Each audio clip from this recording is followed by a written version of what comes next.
ইরানের সাথে এক টেবিলে ইউরোপের ৩ দেশ। দ্বিতীয় মেয়াদে ক্ষমতা গ্রহণের পরই ইরানের ওপর চড়াও হবেন যুক্তরাষ্ট্রের নবনির্বাচিত প্রেসিডেন্ট ডোনাল্ড ট্রাম্প, এমন আশঙ্কা বিশ্লেষকদের। কারণ তেহরানের পরমাণু প্রকল্প নিয়ে ইসরায়েলের মতোই সমানভাবে উদ্বিগ্ন এই রিপাবলিকান নেতা।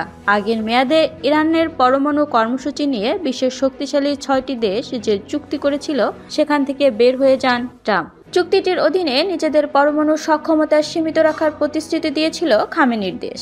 বিনিময়ে ইরানের ওপর থেকে বেশ কিছু নিষেধাজ্ঞা তুলে নেয় যুক্তরাষ্ট্র ও তার মিত্ররা। কিন্তু ট্রাম্প সেই চুক্তি থেকে বের হয়ে যাওয়ায় তেহরান আবারও বেঁধে দেয়া মাত্রার চেয়ে বেশি হারে ইউরেনিয়াম মজুত করছে। ট্রাম্প দ্বিতীয় মেয়াদে ক্ষমতায় এসে দেশটির ওপর নতুন করে নিষেধাজ্ঞা আরোপ করবেন বলে ধারণা করা হচ্ছে। এমন পরিস্থিতিতে ইউরোপের ৩টি শক্তিধর দেশের সাথে পরমাণু কর্মসূচি নিয়ে আলোচনায় বসছে মধ্যপ্রাচ্যের ভূরাজনীতির গুরুত্বপূর্ণ খেলোয়াড় ইরান। এক প্রতিবেদনে এ খবর জানিয়েছে বার্তা সংস্থা এএফপি। প্রতিবেদনে বলা হয়, ইউরোপীয় ৩ পরশক্তি ফ্রান্স, ব্রিটেন এবং জার্মানির সাথে পরমাণু কর্মসূচি নিয়ে আলোচনা করবে ইরান।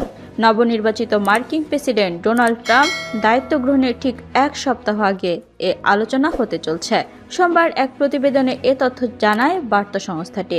এএফপি জানিয়েছে, সুইজারল্যান্ডের জেনেভায় গেল বছরের নভেম্বরে তেহরান এবং E3 নামে পরিচিত ৩টি ইউরোপীয় শক্তিধর দেশের মধ্যে বৈঠক হয়। ফলপ্রসূ ওই বৈঠকের ২ মাসেরও কম সময়ের মধ্যে স্থানীয় সময় সোমবার দ্বিতীয় দফায় আলোচনায় বসতে যাচ্ছে তারা। তবে আলোচনার বিষয়ে জার্মানির পররাষ্ট্র মন্ত্রণালয় বলছে এগুলো কোনো আলোচনা নয়। অন্যদিকে ইরানও একইভাবে জোর দিয়ে বলছে এই আলোচনা কেবলই শলা পরামর্শ।